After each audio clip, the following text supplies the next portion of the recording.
दोस्तों, मैं आपको सुनाने जा रहा हूँ अपनी मंडली की सदस्य सबाहत आफरीन की लिखी कहानी लंदन वाली लड़की।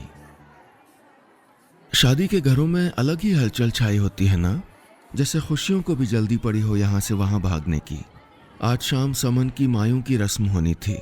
अरे मायूं, वही मांझा, उपटन, हल्दी, नाम कुछ भी रख लें, क्या फर्क पड़ता है। मामू की आखिरी बेटी की शादी थी, इसलिए सारे करीबी रिश्तेदारों को 3-4 दिन पहले ही बुला लिया गया था। भाई, शादी ब्याह में भीड़ भड़क्का ना हो, अफरा तफरी ना हो, चीखना चिल्लाना ना हो तो शादी वाली फील नहीं आती। और माशाल्लाह से मामू का पूरा खानदान हंगामा करने में एक्सपर्ट था। अदनान यानी अद्दू को बेंगलोर से आना पड़ा। नई नई जॉब लगी थी, कैसे कैसे पापड़ बेल के उसने इतनी लंबी छुट्टी ली, उसका खुदाई जानता है। अद्दू, ओ अद्दू। अम्मी उसको ढूंढती हुई आई। जी अम्मी।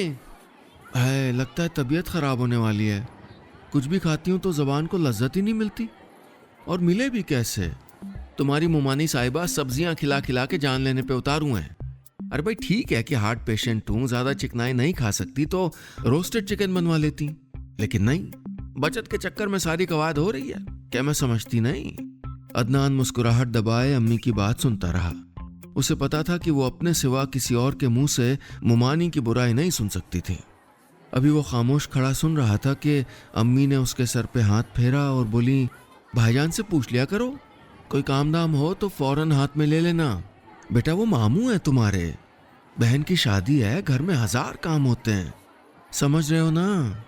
वो सर हिलाता हुआ वहां से गुजरने लगा। आगे चौड़ी सी गैलरी थी जिसके आमने सामने कमरे बने हुए थे। वहां से ऊपर होते हुए वो गेस्ट रूम की तरफ जाना चाहता था कि नानू के कमरे से कोई सुरीली सी आवाज आई। पहले तो अद्दू ने सोचा कोई मेहमान होगी, वरना अपने खानदान की लड़कियों की हलक फाड़ आवाज, तौबा। माशाल्लाह मेरी बहनें लाउडस्पीकर से सिर्फ 2 कदम पीछे हैं। ये सोचते हुए अद्दू ने सीढ़ियों पे कदम रखा कि फिर से वही सुरीली खनकदार आवाज की हंसी फजा में गूंज उठी। कुछ सेकंड खड़े रहकर वो वापस पलटा और नानू के कमरे का पर्दा हटाया। ये कौन लड़की है? नीला चूड़ीदार कुर्ता पहने, लहरिया वाला दुपट्टा कांधे पे डाले, नानू की किसी बात पे मुस्कुरा रही थी। अद्दू ने तफसील से जायजा ले डाला। उसके बाल कहीं गोल्डन थे तो कहीं ब्राउन, वो आबशार या झरने की तरह पीठ पे बिखरे हुए थे। तुम यहाँ क्यों खड़े हो और यूं नानू को ताक झांक क्यों रहे हो? हैं? अंदर जाओ, बैठो उनके पास। अद्दू की पीठ पे धपक्का लगाते हुए छोटी मुमानी ने कहा। वो फौरन मुड़ा और बोला, हाँ, नानू के पास जा रहा था, मगर अंदर कोई लड़की बैठी हुई है, पता नहीं कौन है। मुमानी ने नानू के कमरे में निगाह दौड़ाई और अदनान से फुसफुसा के बोली, अरे ये रोशी है, समल की ननिहाली रिश्तेदार, लंदन से आई है। लंदन का नाम लेते हुए मुमानी की आंखें चमक उठी। तुम आज ही आए हो ना, इसलिए मुलाकात नहीं हुई होगी। हाँ, पहले कभी देखा नहीं। अदनान ने थोड़ी और जानकारी लेने के लिए मुमानी को कुरेदा। अरे कैसे देखते भाई, शायद दूसरी या तीसरी बार इंडिया आई है। इनकी पूरी फैमिली वहीं रहती है ना। रोशी को अपने यहाँ की शादी देखने का शौक है, इसलिए वो यहाँ आई है। मुमानी ने तफसील से बताया और आगे बढ़ गई। अदनान की नजर न चाहते हुए भी नानू के कमरे की तरफ उठ गई, जहां से एक नीला दुपट्टा बाहर झांक रहा था। शायद वो इधर ही आ रही थी। ऐसा नहीं था कि अदनान ने पहले कभी लड़की नहीं देखी थी, बस पता नहीं क्यों शायद उन गोल्डन ब्राउन बालों को दोबारा देखने का मन हुआ था, और शायद इसीलिए अदनान के कदम थम गए थे। उसका पूरा ध्यान रोशी की तरफ था, मगर उसने ऐसे जाहिर किया जैसे उसको देखा ही ना हो। तभी सीढ़ियां उतरती समन ने अदनान और रोशी को एक साथ पुकारा। अद्दू, तुम कैसे भाई हो? तुम्हारी बहन की शादी है, कुछ प्लान नहीं करना, बस इधर उधर ही लगे रहो। और रोशी, कहाँ थी तुम? मैं कब से तुमको ढूंढ रही हूँ। समन लाड़ से बोलती हुई उनके पास आ गई थी। अदनान ने समन के मुंह पे उंगली रख दी और बोला, श्श्श, दुल्हन इतना नहीं बोलती, वरना चेहरे पे नूर नहीं आएगा। उसने अम्मी की भरपूर एक्टिंग की तो समन की हंसी छूट गई। रोशनी ने हल्की मुस्कुराहट लिए अदनान को देखा तो समन बोली, तुम अद्दू से नहीं मिली हो ना? ये हमारा कजिन है, खानदान की जान है ये। अब देखना शादी में कैसे रौनक आएगी। कहते हुए समन ने अदनान का हाथ थाम लिया और रोशी की तरफ मुड़ के बोली, और ये अम्मी की भांजी रोशी है, लंदन में रहती है, इसको इंडियन शादी करीब से देखने का शौक है, इसलिए हमारे घर तशरीफ लाई हैं। अदनान ने हल्की मुस्कुराहट लिए रोशी को देखा तो जवाब में रोशी भी मुस्कुरा दी। फिर तीनों की बातें शुरू हो गईं। शादी के घरों में वैसे भी वक्त हवा के घोड़े पे सवार रहता है। जैसे लम्हों में दोपहर से शाम हो गई थी। मांझे की रस्म की तैयारी जोर शोर से हो रही थी। लड़कियां एक दूसरे के मेकअप और साज सिंगार में मसरूफ थीं। दूसरी तरफ बड़ी उम्र की खवातीन तैयारी भी करती जाती और एक दूसरे के जेवर गहनों पे कड़ी निगाह रखते हुए जले दिल से तारीफें भी उछाला करती। छोटे बच्चों को उनके अब्बाओं के सुपुर्द कर दिया गया था, ये कह के कि आपको करना ही क्या है, अभी चेंज करके बालों में कंघा घुमा लेना है बस, हमें तो 2 घंटे लग जाएंगे। मिमियाते शौहर खामोशी से बच्चों को थाम के बैठ गए थे। अदनान बाकी भाइयों और मामू के साथ इंतजाम में लग गया था। आज की रस्म शानदार बनाने के लिए उसने पीले फूलों से सजावट करवाई थी और जगह जगह सुर्ख गुलाब टंकवाए थे, जिनमें नन्हे रंगीन बल्बों के उजियाले फूट रहे थे। उसे खुद भी तैयार होना था, इसलिए वो ऊपर बने गेस्ट रूम की तरफ आया कि उसकी नज़र रोशी पे पड़ी। वो निगाह हटाना भूल गया। पीली शिफॉन की साड़ी, फुल स्लीव टॉप और ब्राउन बालों का तिलिस्म। उसकी निगाहें जम सी गईं। अद्दू बेटा, कब से तुमको ढूंढ रही हूं। अम्मी ने पुकारा तो जैसे वो ख्वाब से जाग उठा। तुम्हारे पापा का कुर्ता प्रेस हो गया है, मगर उनको तो जैसे परवाह ही नहीं है, घूम रहे हैं मजनू बन के। कहते हैं कपड़ों से थोड़े पहचान होती है। या अल्लाह, सर पीट लेने का दिल करता है मेरा। बोलते हुए अम्मी बेहद थकी सी लग रही थी। अदनान ने प्यार से माँ को गले लगाते हुए कहा, आप फिक्र ना करें, अभी आपके शौहर को हीरो बना के लाता हूँ। अम्मी ने हंसते हुए उसके गाल पर चपत लगा दी। तभी रोशी उनके करीब से निकलते हुए सीढ़ियां उतरने लगी। लहराता आंचल, एक हाथ से साड़ी संभाले, एक हाथ में पानी की बोतल लिए वो धीमे धीमे उतर रही थी। उसका उतरना ठीक वैसा ही था जैसे ऊंची पहाड़ी से झरने का पानी गिरता हो, बेआवाज, मध्यम। अदनान रेलिंग से लगकर उसको देखता रहा। नीचे उतरकर वो सीधे नानू के कमरे में गई। इतनी भीड़ और गहमा गहमी में रोशी को नानू का ख्याल है, यह बात अदनान के दिल को लग गई। रोशी का ये पहलू उसे बेहद प्यारा लगा और वो इतनी सी कहीं उसके दिल में अटक के रह गई। शादी लफ्ज़ से ही खुशी का गुमां होता है। वाकई माहौल खुशनुमा हो रहा था। मेहमानों की भीड़ जुट चुकी थी। रंगीन आंचल हवा में लहरा रहे थे। बाहर काफ़ी खुली जगह थी, वहीं फंक्शन का अरेंजमेंट किया गया था। दूर तक सफ़ेद चांदनी यानी सफ़ेद चादर जिसे शादी ब्याह में बिछाया जाता है, वो बिछी हुई थी, जिन पर मरून कुशन रखे हुए थे। पीले लिबास में फूलों का जेवर पहने समन बेहद प्यारी लग रही थी।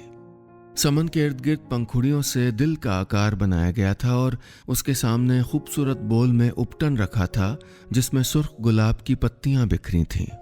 ढोल की बजाती हुई छोटी मुमानी और बाकी के रिश्तेदार हल्दी वाले गीत गा रही थीं।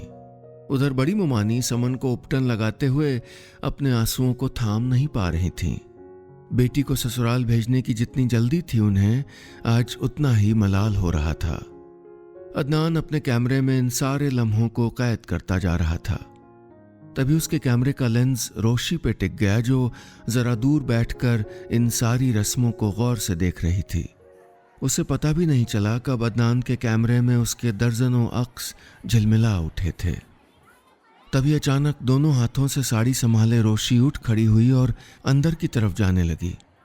चेहरे से कुछ परेशान दिख रही थी।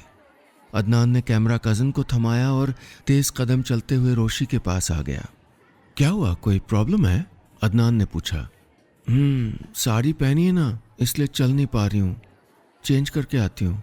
ओके, सुनो, तुम जिस ड्रेस में कंफर्टेबल फील करो वही पहनो। अभी तो काफ़ी धमाल मचाना है, शादी एंजॉय करना है ना? उसकी बातों के जवाब में रोशी ने सादा निगाहें उठाईं और हाँ में सर हिला दिया। अदनान वापस आकर कैमरा संभाल चुका था। हल्दी की रस्म हो चुकी थी। बड़ी उम्र की खवातीनों का खाने पीने की तरफ पूरा ध्यान लगा था और साथ ही अपनी बीमारियों के किस्से भी बयान किए जा रही थीं।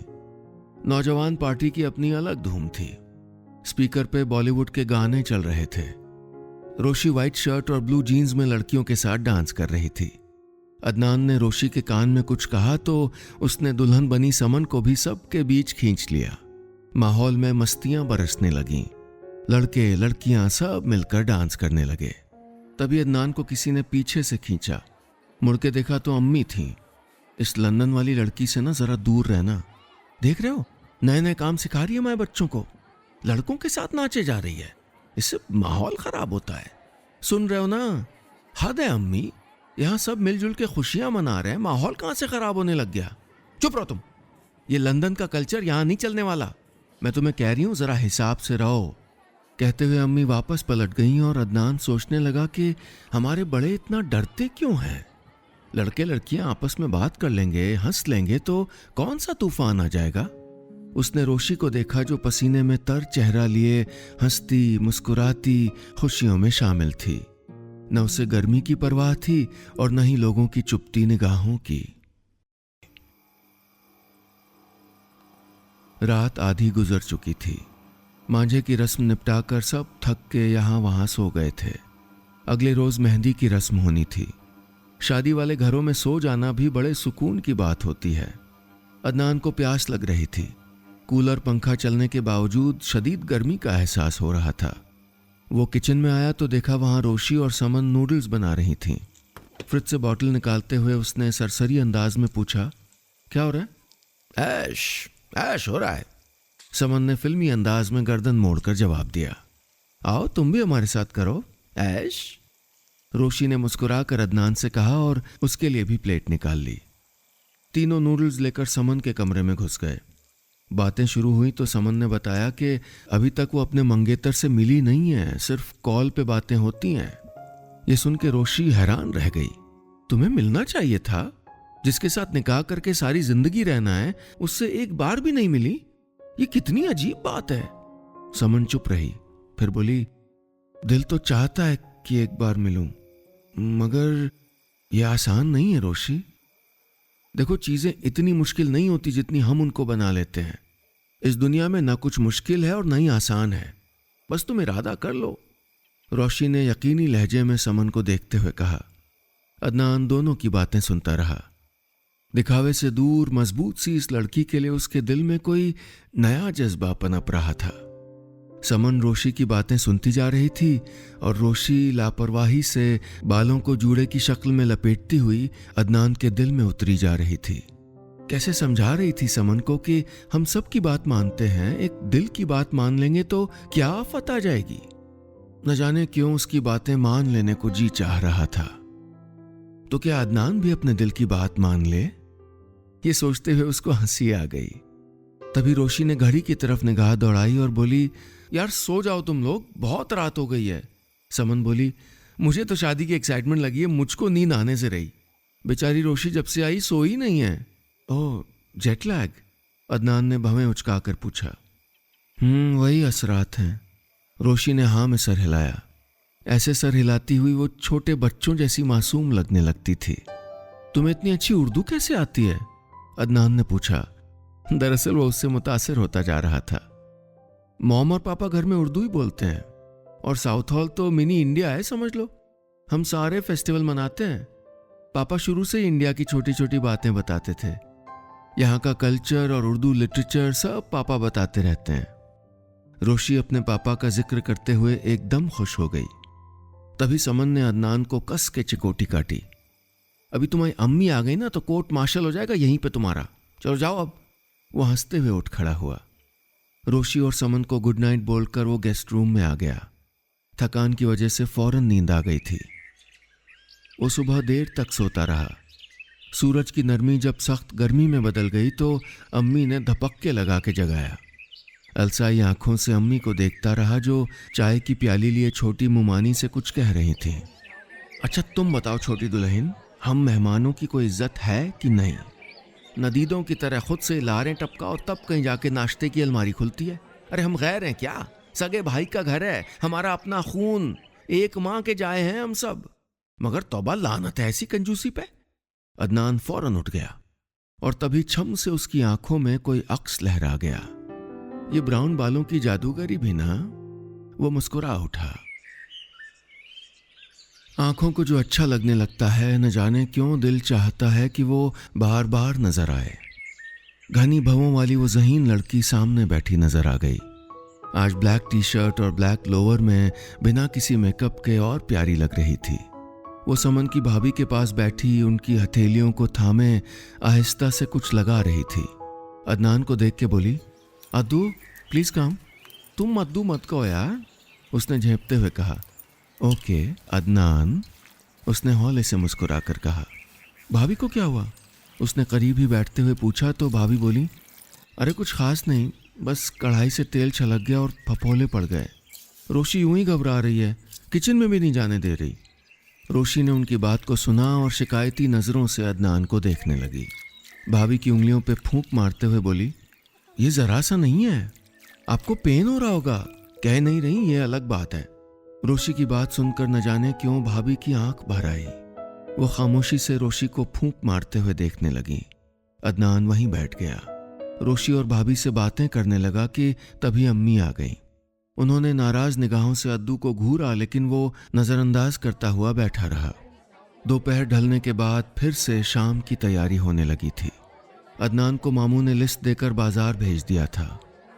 2 घंटे बाद वो घर लौटा तो यहाँ माहौल ही दूसरा था। लोग मातमी चेहरा बनाए खामोश खड़े थे। बड़ी मुमानी रोए जा रही थीं। अम्मी सारी शिकायतें भूलकर बड़ी मुमानी को गले लगाए दिलासे दे रही थीं। अदनान हैरान होकर देख रहा था। छोटी मुमानी से पूछा कि माजरा क्या है, तो मालूम हुआ कि समन की सास का फोन आया था। उन्हें किसी से पता चला था कि समन की पहले भी मंगनी हुई थी जो टूट गई थी। वो लोग बेहद नाराज हैं। रिश्ता खत्म होने की नौबत आ गई है। समन की सास का कहना है कि उनसे ये बात छुपाई क्यों गई कि समन की किसी से सगाई हुई थी। उन्हें आज किसी खास रिश्तेदार से मालूम हुआ था और इस बात को उन्होंने बहुत बड़ा मसला बना दिया था। अदनान भागकर समन के कमरे में गया तो देखा कि वो घुटनों में सर दिए चुपचाप रो रही थी। उसके करीब बैठे बाकी के कजिन्स उसको चुप करा रहे थे। रोशी थोड़ी दूर बैठी सारा मामला देख रही थी। मामू बार बार कॉल करके बात संभालने की कोशिश कर रहे थे, लेकिन उधर से बात बनती हुई दिख नहीं रही थी। वो लोग साफ कह रहे थे कि मंगनी टूटने की बात छुपाई गई तो न जाने क्या क्या छुपाया गया होगा। समन के मंगेतर ने फोन स्विच ऑफ कर रखा था, उससे भी राब्ता नहीं हो पा रहा था। खुशियों वाले घर में अचानक वीरानी छा गई थी।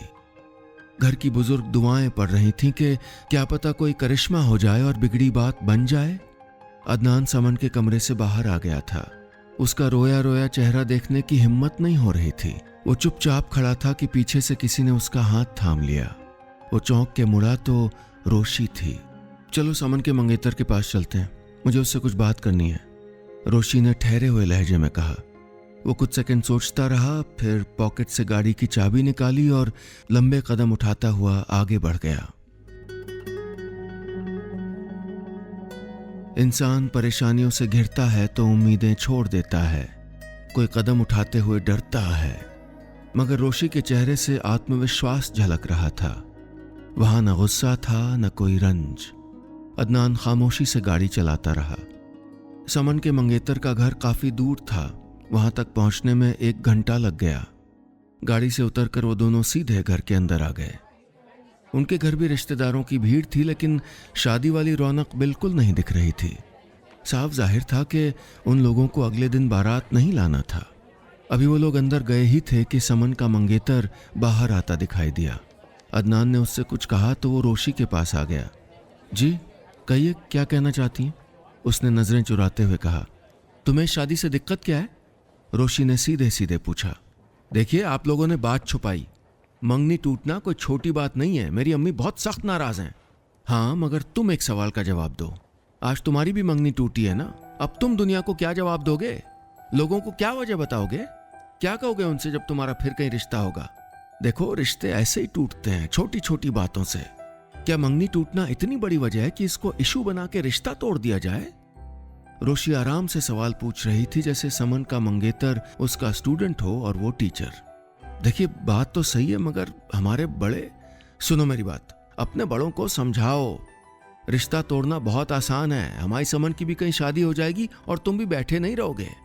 मगर ये सोचो, समन जैसी लड़की तुमको दोबारा मिल पाएगी? बताओ। रोशी की बात सुनकर वो कुछ पल चुप रहा, फिर बोला, दरअसल मैं खुद भी समन को पसंद करता हूँ। ये रिश्ता तोड़ना नहीं चाहता, मगर घर में अम्मी वगैरह ने हंगामा कर रखा है। रोशी ने समन के मंगेतर को मुस्कुरा कर देखा और बोली, किसी को पसंद करना बड़ी बात है। लाइफ में हम बहुत लोगों से मिलते हैं, उनमें से गिनती के 2-4 लोग होते हैं जिनको हम पसंद कर पाते हैं। तुम्हें लगता है दोबारा किसी को पसंद कर पाओगे?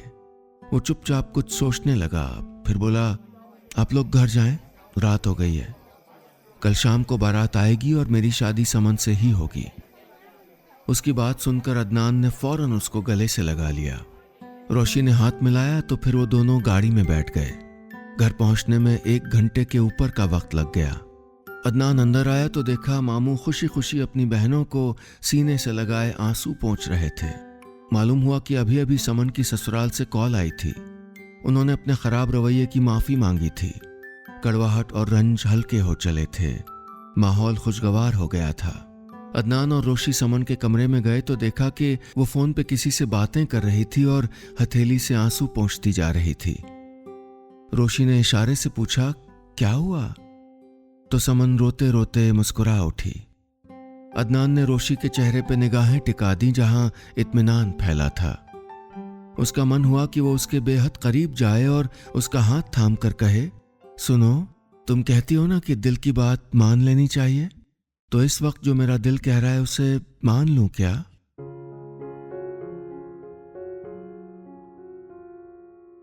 बस इतनी सी थी ये कहानी।